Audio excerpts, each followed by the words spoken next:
Hello everyone, Aerophite here, and today I'm just doing a video response basically. One of my friends, a fellow YouTuber named Purple Sparks, but he likes to be called Sparks, he's making a map, and as some of you may have seen before, I showed off his Trutinor PvP map, and on that map he wants to have an option to have dynamic lighting. And if you're wondering what that is, there's a light and a dark team in the game, and depending on which one of them is winning, he wants the sun and the moon to be able to rise above one or the other, right?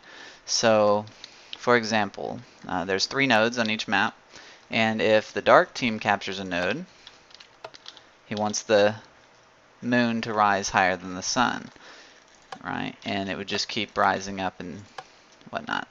And in his video, he had picked some times that he was going for, and that's what I did here.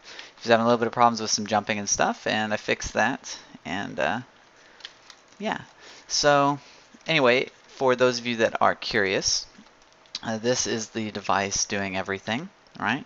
And this is just a node simulator, simulating what a node would do when captured and stuff like that.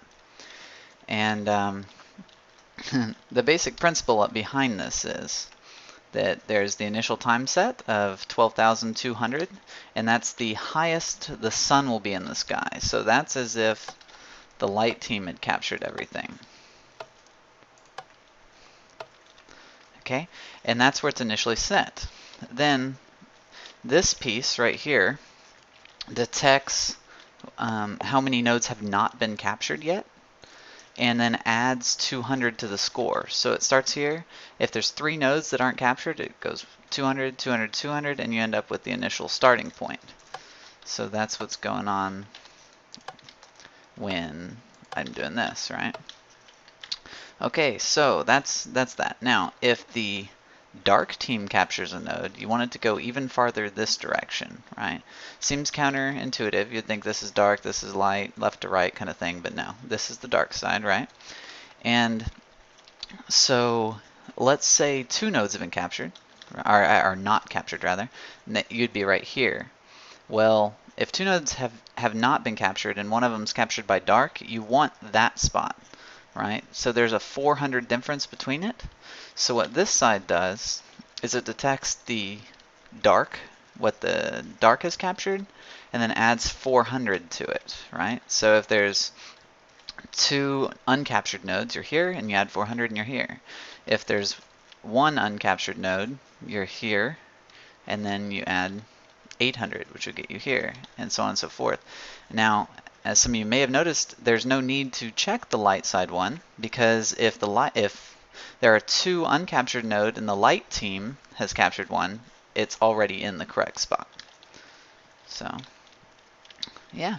And I think we're overthinking this a little bit. I think there's probably a better way to do it, but Sparks didn't want to use any scoreboard variables because they're tied to specific people.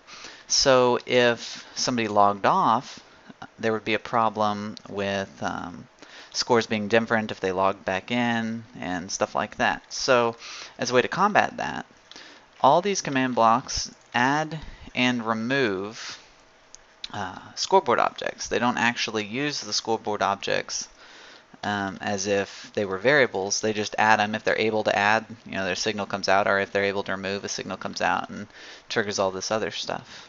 So if any of you think of a better way to do this that doesn't require it to be tied to a specific person, I would love to hear about it. I'm sure he would love to hear about it. And yeah, because this is a lot bigger than anticipated.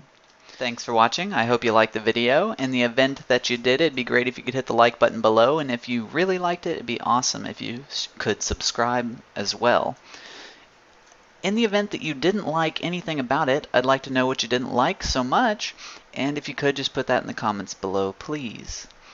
Now, things that you could have missed, on the left side of the screen, you'll see a link to a playlist for just redstone creations that I've done, and on the right side of the screen, you'll see a link to a playlist of all command block stuff that I've done thus far. Once again, thanks for watching. Later.